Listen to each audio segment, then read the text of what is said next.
鹤岗有的房子说是白菜价也不为过。咱们看到7楼40平卖1.5万元一套，6楼的55.8平2.5万一套。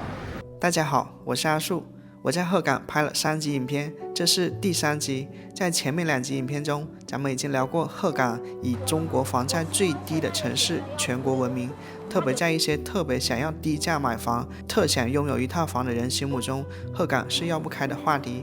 1.5万可能是有的人1个月的工资就能买一套房，这放在全世界范围内恐怕都是屈指可数的。这也就不难理解，大陆地区以外的，包括有的台湾、新加坡居民都来鹤岗买房了。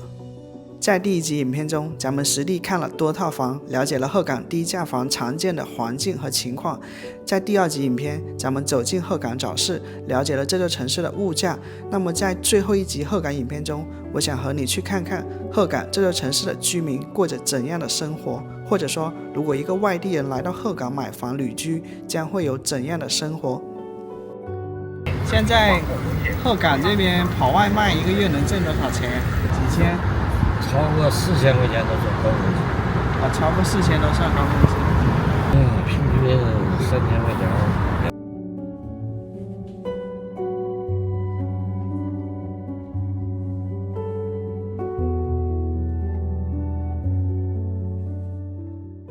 这边公园啊、广场，我感觉挺多的。这公厕也是颇有特点啊，上面爬满了鸽子。这房子你看，虽然老啊，但是有一种精美的质感在里面。坦白说啊，来鹤岗之前，我对鹤岗的印象主要来自于互联网上的一些信息啊。我以为鹤岗是一座比较小的，是有一点点萧条的，有一点点没落的，有一种被人遗忘的，然后甚至有一种陈旧的这种小县城啊，因为它处在可以说是黑龙江，也就是我国最北边的这种边境上嘛。真正我来到鹤岗，完全颠覆我的认知啊。鹤岗素有百年煤城之称，其煤炭资源丰富，探明储量近40亿吨。截至2024年，鹤岗市辖区内共有8处国有煤矿和31处地方煤矿，煤炭的年产能可达1800万吨。煤矿业之外，鹤岗的产业支柱还有石墨产业。鹤岗石墨矿石探明储量21.25亿吨，矿物量2.03亿吨，居亚洲第一。目前，鹤岗的石墨产业已成为仅次于煤炭的第2产业。鹤岗东边呢是三江平原，西边是小兴安岭，南边是松花江，北边是中俄界江、黑龙江，与俄罗斯犹太自治州比罗比江隔江相望。全市户籍总人口94.6万，其中城镇人口约76.6万人，汉族占比97%，其他民族还有满族、朝鲜族、回族、蒙古族等。100万的人口现在能剩40万。鹤岗不是以煤炭产业吗？煤炭是有大矿有小矿，小矿现在不让采，就这个小矿不让采，就这几个月已经走了将近10万人了，10多万人。一座资源型城市常见的发展路径大多是先繁荣后衰落。当资源开采时，城市得到快速发展；当资源枯竭，城市由盛转衰。但鹤岗市的起起落落还有其他一些特点。严格来说，鹤岗不属于资源枯竭，而是停止过度开采。其中的原因无疑包括国内能源供给渠道增多、保护环境生态、碳达标、碳中和政策等等。煤矿开采减少，就业减少，人口外流，这只是鹤岗房价低的其中一个原因。另外的原因包括棚户区改造，鹤岗新建了许多保障性住房，同时呢，鹤岗的城镇率达到了82.6%，远超国内平均水平。高城镇化意味着农村人口已大部分迁入城市，缺乏新的购房群体，供大于求，叠加人口外流，于是才有了几万元就能买一套房的情况。师傅，您是本地人吗？对。在这里生活多少年了？我是土生土长的这儿。是50多年了。这里你感觉最近这些年变化大吗？很大呀，因为我们这么多年城市面貌比哈尔滨、比江苏、比别地都干干净净的城市面貌。是挺干净的，而且马路特别宽阔。我们后修后建设的，它这玩意儿是它能完善呐。来这边定居，你觉得好不好？就外地人来这边买个房。外地可以啊，我们这500块钱的生活1个月呀，你这个你在外地，你500块钱都不够一顿饭钱的。我们这个地儿适合居住养老啊，因为物价和各方面这个地产丰富啥的，空气啥的，这个我相当好了。500块钱就够生活1个月了。对呀。10斤大米，10斤白面，10斤豆油，10斤猪肉。是你180块钱。空气质量呢相当不错了。我们这也有那个野生森林的，就是自然森林啊。自然森林你这个东西它就是有的森林氧吧。你看疫情这么，你们南方那个疫情这么严重，我们北方这疫情根本就没有。我们这地震多年没有，没地震，地震灾这灾那灾都没有。我们这个属于盆地啊，所以说你高岗下坡水都淹不着。风和日丽的，你这最起码这个气候宜人，不说宜人嘛，最起码这空气啥的，达到良好的这个指数了。我们的主要啥呢？我们头几年不行，头几年因为这个，小煤炉啊，什么小那个，小烟囱啥的，我们一取缔以后，现在你发现哪嘎有冒烟，政府环保局就最少罚你2000块钱。这所以说没有，我们不说叫无烟城吧，基本上我们已经达到无烟城了，就罚他2000块钱，就得赏你点小费啊。所以说我们就没有无烟城，我们空气质量就搁这儿呢。在鹤岗市啊，主要有2个早市，一个是昨天我们逛的老街机早市，刚刚我打车来到了另外一个早市叫五指山早市啊。然后刚才在车上跟师傅聊了一下，这个鹤岗的话，在前几年吧，这个空气质量没那么好，但是现在因为这个楼房盖起来了，就集中供暖了。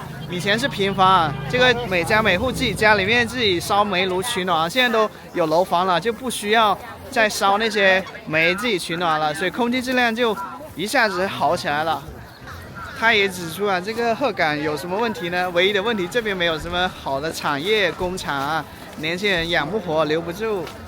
咱们来看一看，这个应该是鹤岗市第2大的早市了哈，叫五指山早市。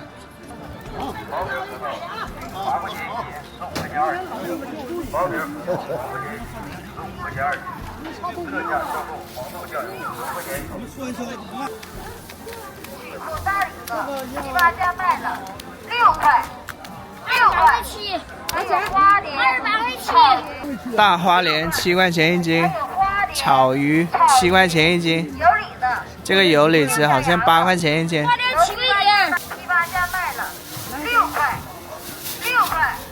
还有花莲草鱼。这些高仿的一些名牌的帽子，应该也就10来块钱一个。东北各种炖的一个粉条啊，炖土豆、炖白菜，这个粉条是10块钱1斤，保真不加胶。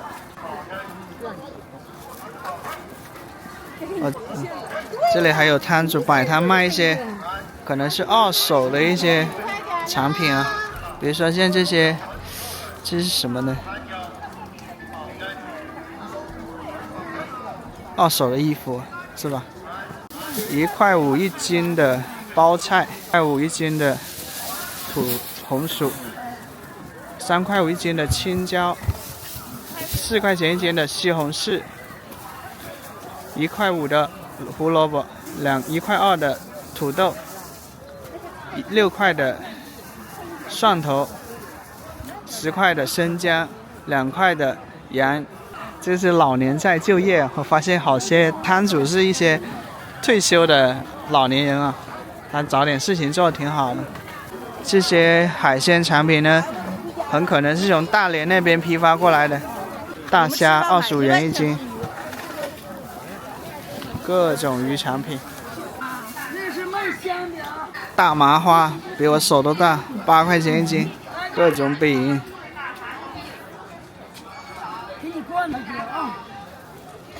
油炸糕1块钱1个，5块钱6个。酥脆那个，红红的大的。我要一个那个大狗子，小一点的。大狗子。然后再有一碗那个豆腐脑。这边为什么叫大果子呢？大果子、油条啊，大果子。这边习惯叫大果子，2块钱。啊，那个丸子怎么卖呢？啊，这个也是6块钱一粒。啊，谢谢。豆腐脑2块钱一碗。啊。看嘛，东北的饭是不是？走吗？带着走。大家都有。来一碗。这个4块钱的早餐，油条2块，豆腐脑2块，油炸，在南方就叫油炸丸子。组团来的，自己来的啊？你们那个来看雪，组团来的还是自己来的吗？自己来的，有点香菜。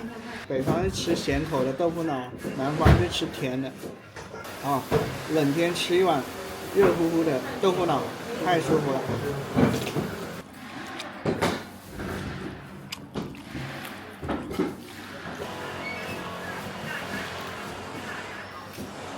冷天吃一碗热乎乎的豆腐脑，太舒服了。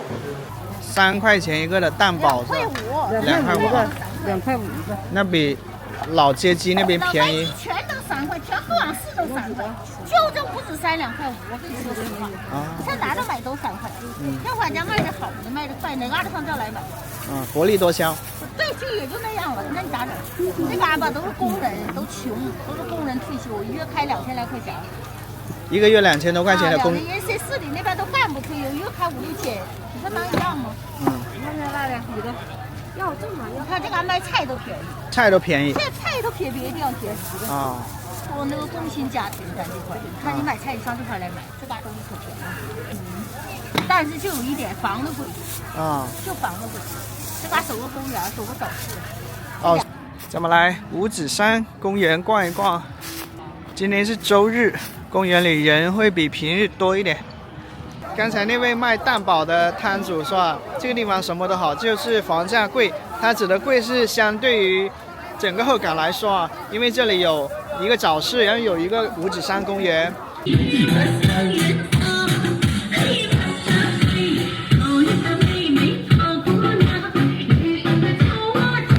给我一种错觉，好像疫情还没结束，因为我看好多人都戴口罩，因为现在进了冬天了啊。这里可以说是百花齐放，各种活动，打牌的、下棋的、跳舞的、踢毽子的、唠嗑的、跳舞的，哦，打太极的、健身的、遛狗的、晒太阳的。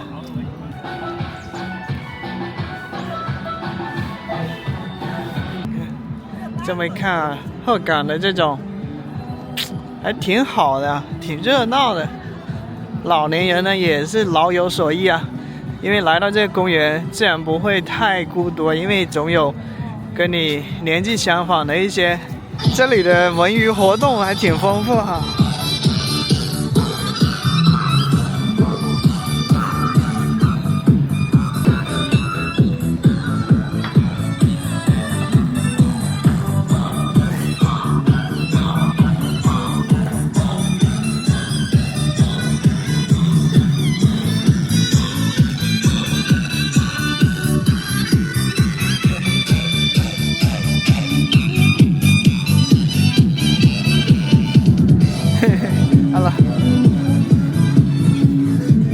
来到这里啊，我就想到鹤岗的人民啊，好像是有一种不管别人多么的家财万贯啊，富可敌国，但是呢，我只过好我自己的小日子，我可能没有大富大贵，但是我认真过好我自己的生活，那就是很好的了。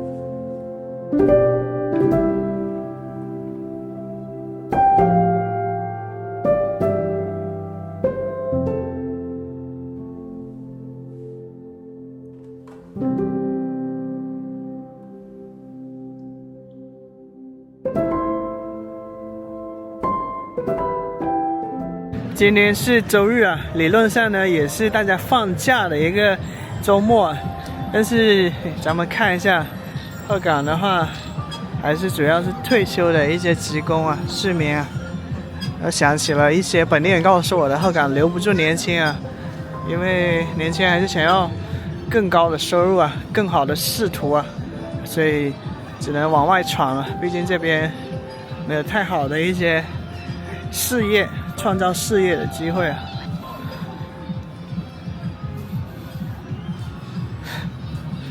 这里好多健身器械，我感觉这老年人像小孩子一样，就玩这些健身器械，像小孩子玩玩具一样。啊，这里真的很少看到年轻人啊，老年人在这里是不寂寞的，但年轻人可能找不到同伴。我在东北游历的过程中，发现一个挺出我意料的事情，就是东北极高比例的中老年人都有退休金。后来我才了解到，在上世纪，东北地区呢是中国的工业基地，集中了大量的国有企业，职工数量庞大。这些职工在退休后呢，大多享有养老金，其养老金最少呢也有2000多元啊。所以在东北，特别是一些小地方啊，这个地方虽然没什么就业，也没什么年轻人，但是这个城市该有的商业一样不少，这都归功于这座城市拥有大量的有养老金的退休职工。啊，理一个发多少钱？5块。推拿按摩哈。按摩。怎么收费呢？20元。多久？20分钟。2011年吧，2012年之前。那时候要多少钱呢？我家买的时候是最贵的，多少钱？反正挺贵的，楼一个，我家是76平的，20多万。现在房子都掉价了。都掉价了。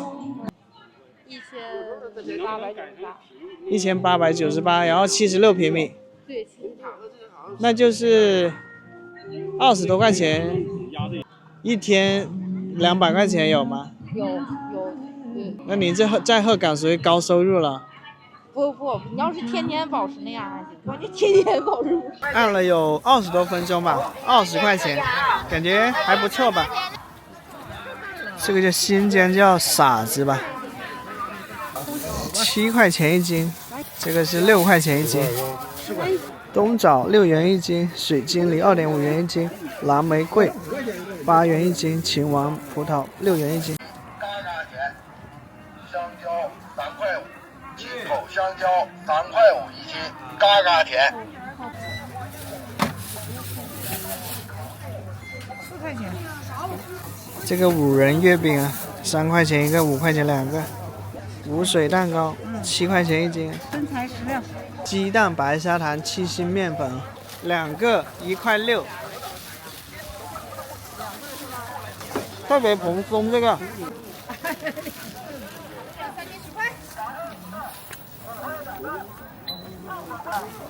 油盐酱醋茶。现场买了。哈尔滨红肠，这个里面带肥肉的，然后这里是纯瘦的，19块钱一斤。带肥肉的话是13块钱一斤。雪花梨便宜了，南瓜梨呢？您得姐，人这光要么细的，人讲话这里头烤上几分钟卖的吧？1块5的地瓜。要啥呢？啥玩意儿？海盗狗啊？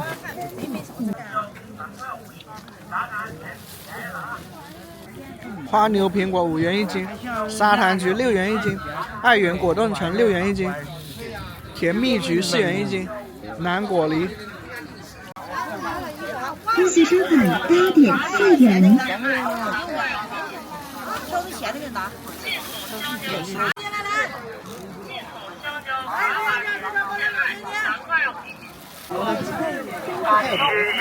排骨2肠。跟我说个中间，我说完了啊。豆芽。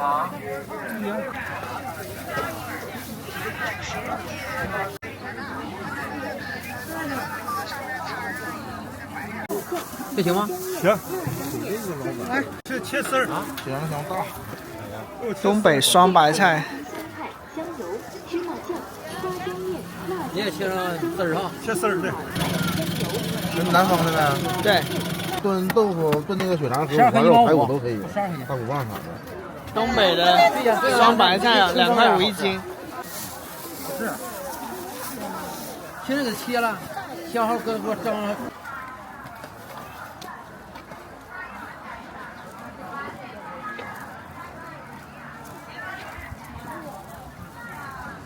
都捂着大叔了。我让你们调。行，你美。这排骨多少钱一斤？行。你不要太多，不行。行了吗？我的小妹儿啊，3斤半42块钱，不比买排骨强多了，还便宜。9块5一斤的鸡，这是鸡蛋，5块2一斤，5块1斤，5块8一斤。这个是乌鸡蛋，10元一斤，鹌鹑蛋9元一斤。我瞅我瞅，那挺好啊。瘦肉是多少钱一斤啊？啊，瘦肉12。啊，排骨15。啊，五花肉12。对。给我拿根干的，回家挠汁又回来了。就是。新长粒米啊，3元一斤。嘎嘎香啊！大鹅200元一只，还挺大。这些公鸡90元2只。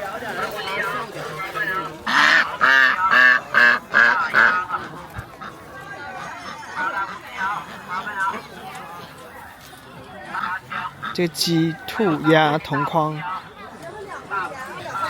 这出走的公鸡，就你最自由。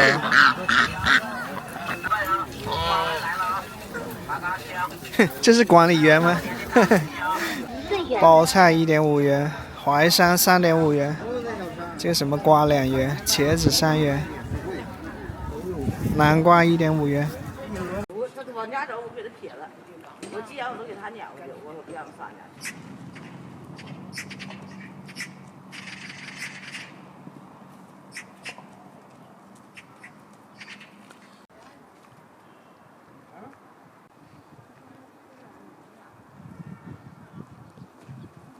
一直以来呢，有这么流行一句话，从最低房价的角度来说，叫北有鹤岗，南有个旧啊。但我在个旧呢，远远没有看到像鹤岗那么多的卖房广告啊。就是从街头巷尾任何的地方，这个鹤岗都是我见过的这个卖房的广告最多的城市。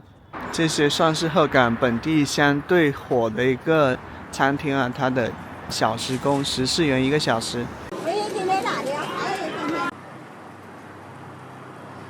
鹤岗有的房子说是白菜价也不为过，咱们看到7楼44平卖1.5万元一套，而这一个是6楼的55.8平2.5万一套。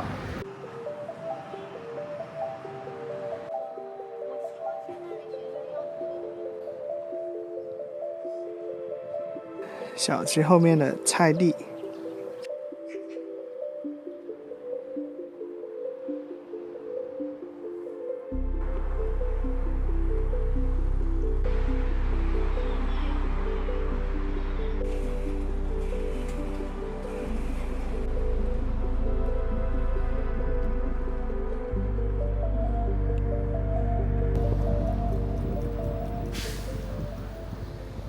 我在这附近发现一个天主教的教堂，这片应该是棚改区吧，还没有进行这老旧小区改造工程啊，以后这地方或许都会建起楼房。这鹤岗原来的样子吧，应该是有几十年的一个老房子吧。你像鹤岗啊，它有的房子就是棚改的，然后国家委托开发商建的楼房就分给原来的土地上的一些居民他本来也买有这个商品房嘛，所以这些棚改的小区房呢就出售。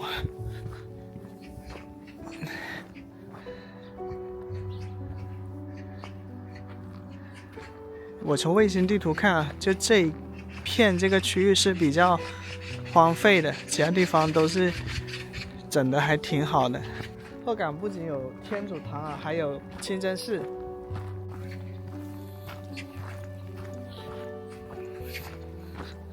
过去的杂货店。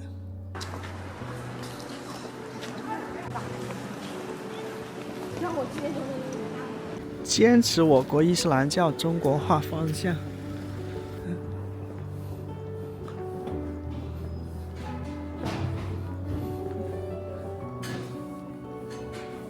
工农区清真寺50拜功时刻表。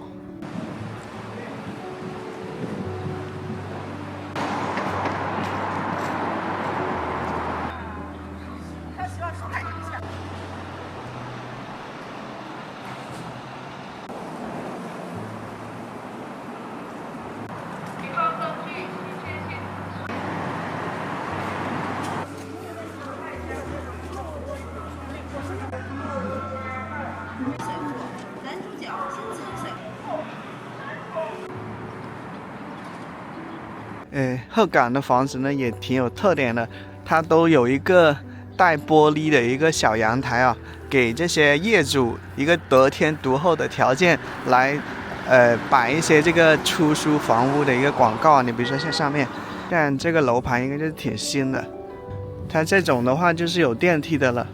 像如果你只是7楼左右的，它都是没有电梯的。就蓝天湖畔啊。这个楼盘应该不便宜，因为它这里紧挨着鹤岗市最市中心的，也是最多市民来休闲娱乐的一个公园啊，这叫天水湖公园。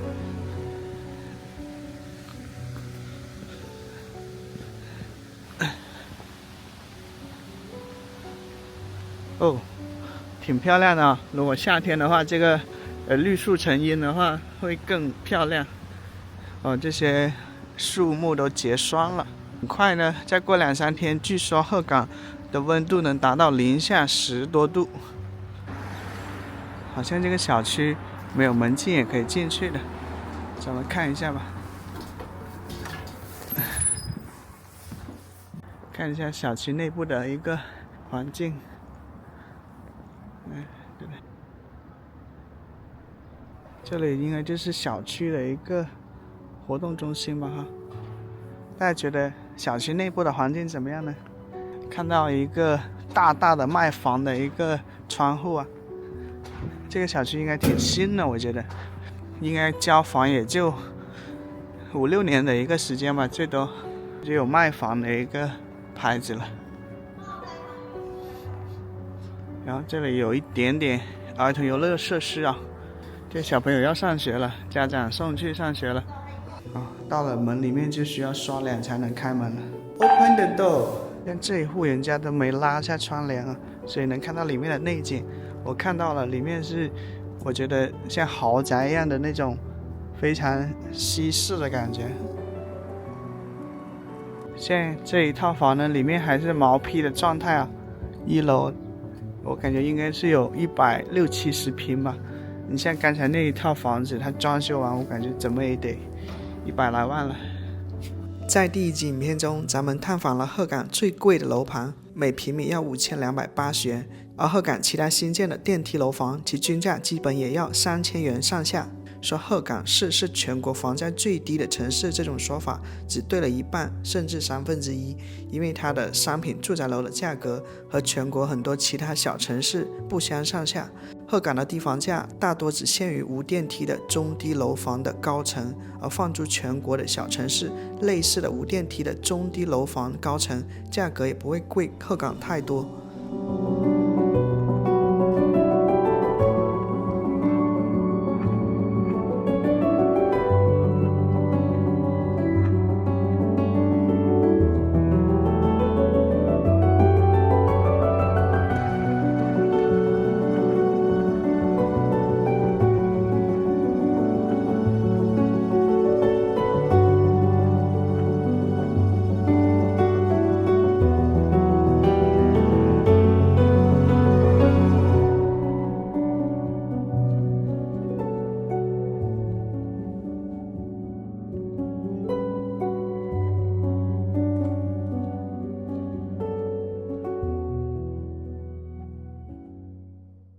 这5点不到啊，鹤岗就天黑了。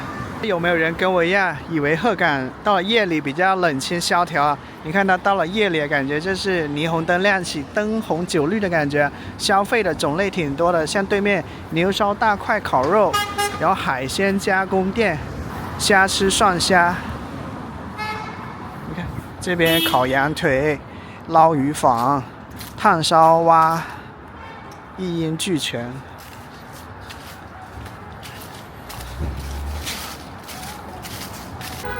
这一排一排的出租车，对面一排一排的餐厅啊，房地产的广告啊，售楼热线，金饼骨头王，不知道还以为晚上8点9点了呢，现在才5点不到，我就说这么多人，原来是在等小孩放学领小孩回家。这里是村民小学，这里大概是鹤岗的中心地段了吧。老凤祥米村拌饭，肯德基海澜之家必胜客。看一下鹤岗的街景啊，中国农业发展银行、黑龙江省农村信用社，对面是鹤岗市人民医院啊。据说鹤岗呢有5座3甲医院啊，对面的鹤岗市人民医院就是其中一家。刚才那名女士路过，她对我这个小相机很好奇啊，然后我就跟她聊了一会儿。她告诉我她是从其他地方就嫁到鹤岗来的。我说你在鹤岗生活感觉怎么样？她说这边挺好的，因为这边很安逸嘛，物价呢不算高，比如说水果呀、蔬菜之类的。但是呢，这边收入也不算很高啊，现在3000多属于是中上的水平了，那么6、7千属于比较高薪了。一般可能公务员或者是做生意的人才能达到6、7千这样一个收入啊。现在通常的收入就是2、3千这样子。他家的房子呢，就是10年前买的，3800多块钱1平米啊，到现在呢也还是这个价格，就是说他们小区二手房的价格也是3800左右，就是不涨也不跌。这里是刚才那个十字路口的地下通道，然后一进到这里的话特别暖和，北方就是好，有暖气的话只要在室内都很舒服的，南方的话到冬天如果你没有空调的话真的是很冷的。这里还是一些卖生活用品的商铺啊，很温馨啊。咱们看一下，主要是一些卖这个棉被啊、服装呀，还有黄金首饰。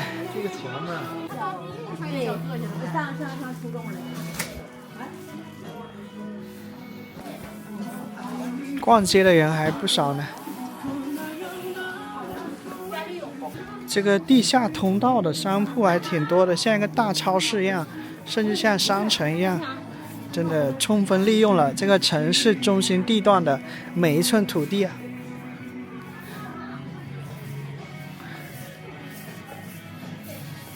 这里真的像迷宫一样，我想找出口都不好找。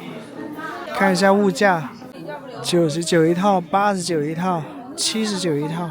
这一套139，这一套139，这一套羽绒服139，这样的一个针织衫119，这种60块钱，裤子119，这些外套299元，399元。我走了一圈哦，大概发现这里基本都是女装呀。可以看到啊，鹤岗的城建还是挺现代化的。你看到这大马路多宽。走在鹤岗的夜色中，我不由得想起瘦死的骆驼比马大这句话。鹤岗今天虽然是有一些没落了，因为煤矿对这座城市的发展不像过去有那么大的助力了，但这里毕竟是黑龙江的4大煤城之一啊，过去曾经富过，曾经阔过，所以呢，它的底子是很好的。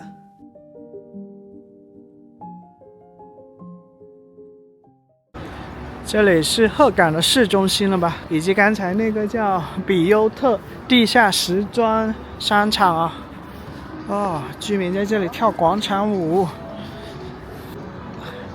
工商银行。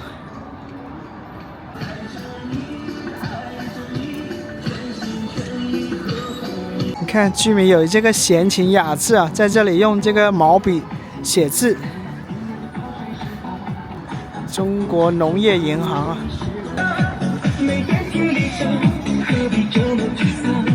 在鹤岗的市中心啊，它四周呢可以说啊，你在大城市能看到的品牌，在这里大概率也能看到。比如说对面的李先生牛肉面大王呀，喜家德虾仁水饺呀，这边的塔斯汀中国汉堡啊，蜜雪冰城。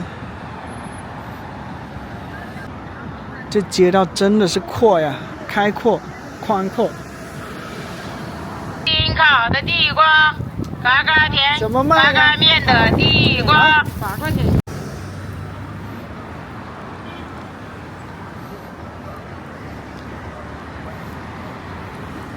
哦，这里有红绿灯了。这里是比优特时代广场。鹤岗给我一种感觉，这市中心银行特别多，是不是鹤岗人都很多财要理啊？这里应该是鹤岗最繁华的商圈了。它为什么1个小瑕疵？时代冰糖葫芦。对，有4块有6块的。谢谢。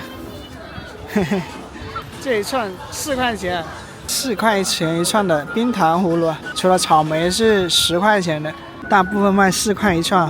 这个阳光玫瑰6块钱一串的。这个山楂有点酸，然后呢，外面的糖又很甜，酸甜酸甜的。时代广场里面就是一个跟大城市差不多的一个商场了吧，都大品牌啊，华为、霸王茶姬。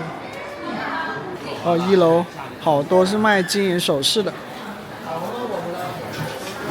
老凤祥、千叶、周大福、周大生。我们去负1楼看一下。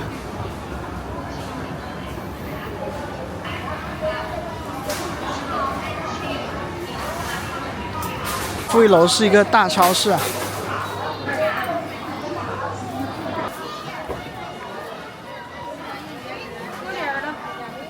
想不到啊，这个鹤岗还挺热闹的呢。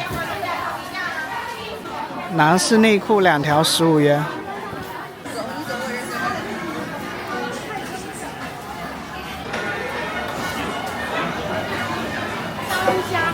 我的天，这么一看，这个鹤岗真的是还挺富裕的。你看，这个波士顿龙虾199元一个，这个是大闸蟹、公蟹45元一斤啊！哇，这个鹤岗的热闹程度远超我的想象哎，我以为是人会比较少啊，但是你看这里。真的跟菜市场一样，比一些菜市场还要热闹得多。所以如果说在这种大城市啊，这种消费那么方便的大城市，如果能1、2万买一套房，那真的很有吸引力啊。它不仅不会觉得很寂寞，而且呢物价也相对的实惠啊。可以说，哇，这水果种类也太多了，我的天啊！谁能想到这是全国号称被称为是房价最低的城市？你看，这是砂糖橘12.9元一斤啊，这个蜜橘4.9元一斤，香蕉的话5.9元一斤，这个枫糖红柚7.9元一斤。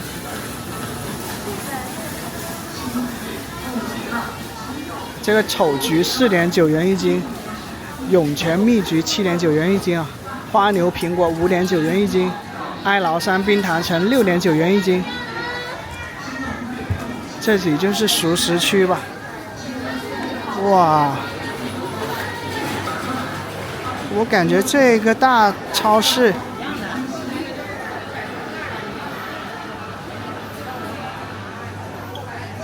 这里是卖奶制品的。这么一箱蒙牛纯牛奶啊，总共有16盒，的话是34.9元啊一箱。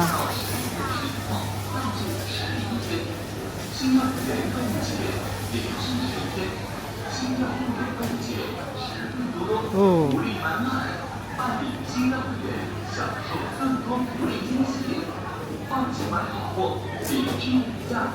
可以说你在大城市能买到的商品，在这里98%你都能买得到。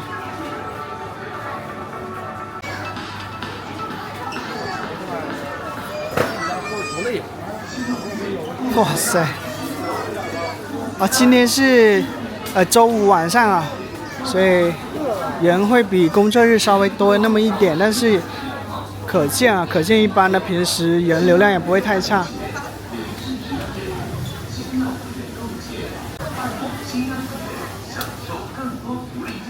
咱们看一下，这矿泉水的话，比市场价便宜5毛钱，这个市场价是2块钱一瓶，而这个1.5升的话呢，它的售价2.5元，也比市场价便宜0.5元哦。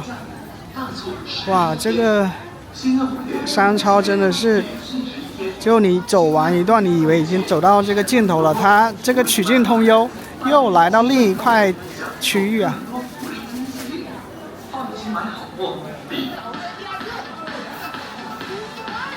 毫不夸张，它让我想到深圳的一些大超市。这里是卖米面粮油的地方啊。看一下这个价格吧，五常大米是比较好吃的大米啊，它2.5公斤，也就是54斤的话是69.5块啊。这些5公斤的大米啊，叫长粒米的话29块钱一袋，也就是3块钱一斤左右啊。这里是4.5升的一个长寿花飞转基因压榨以及玉米油啊，59块钱。星耀会员10万加鹤岗人的选择，也就是这个超市办会员的人超过10万。这康师傅方便面啊，5袋装的13.9元。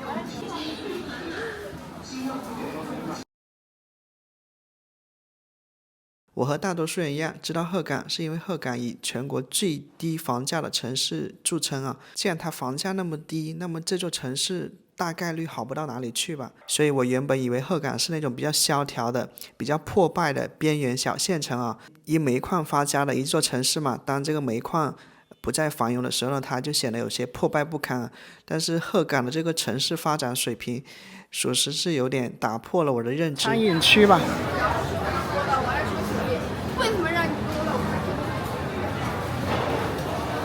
我还挺惊讶的，这种消费的生态啊，还感觉欣欣向荣呢。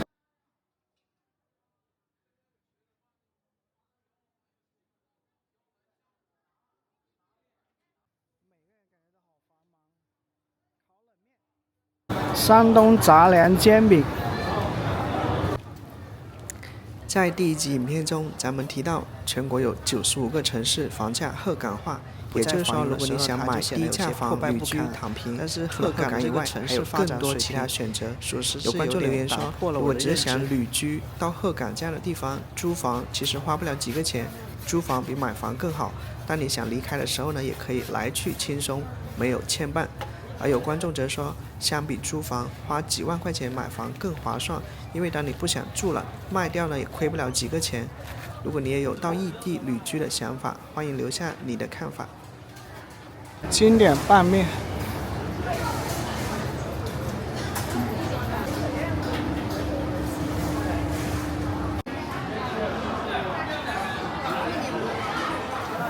咱们看啊，它的超市出口都有5家银行的取款机啊 ATM 机啊，中国银行、中国农业银行、中国建设银行、中国国资银行。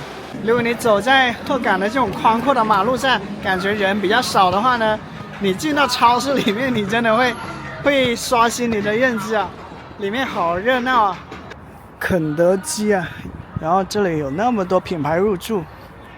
纽约是不是有一个叫时代广场？咱们鹤岗也有。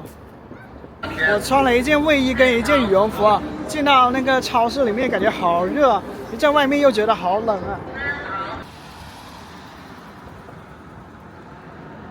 这个大楼也太大了吧，像一面巨大的墙一样。路过一家新开业的店啊，包子盒饭，4个素的盒饭8元，1荤3素10元，2荤2素12元，大杂粥1元，大小米粥5毛，我天啊！南瓜粥1元，豆腐脑1元，黑米粥5角。咱们看一下鹤岗的出租车，它的一个起租价7元，燃油车含1元，燃油附加费。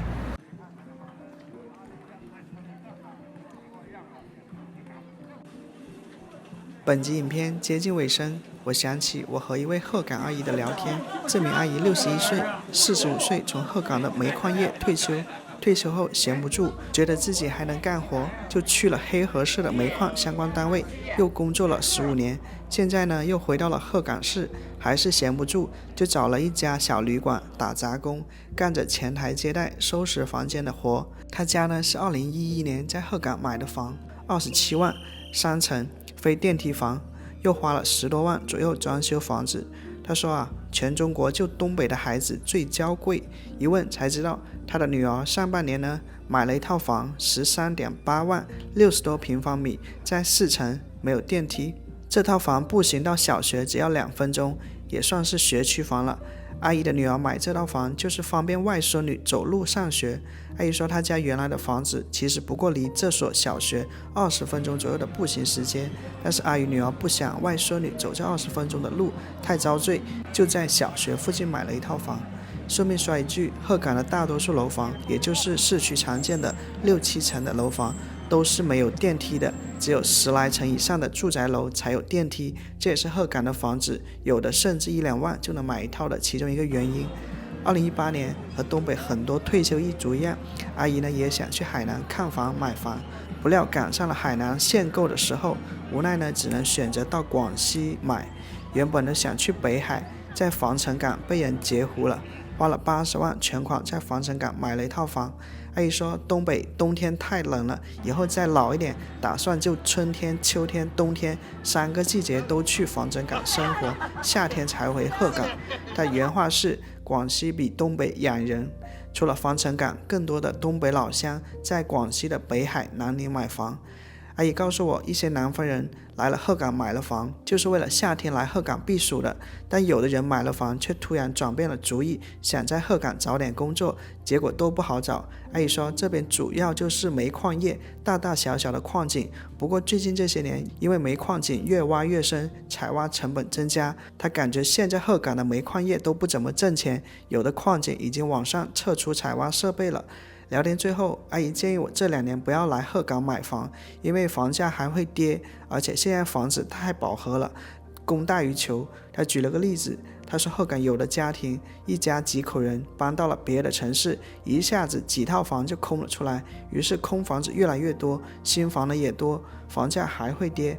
但阿姨也说如果只是想在鹤岗买个几万块钱的房子过渡一下还是可以的，毕竟卖出去时也亏不了多少，就是卖房时要打理，费时间折腾，但买15万以上的房子呢要十分的慎重了。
以上就是本期视频的全部内容，很高兴你能看到这里。如果你喜欢我的视频，不要忘了帮我点赞、订阅我的频道，这对我来说是很大的支持和鼓励。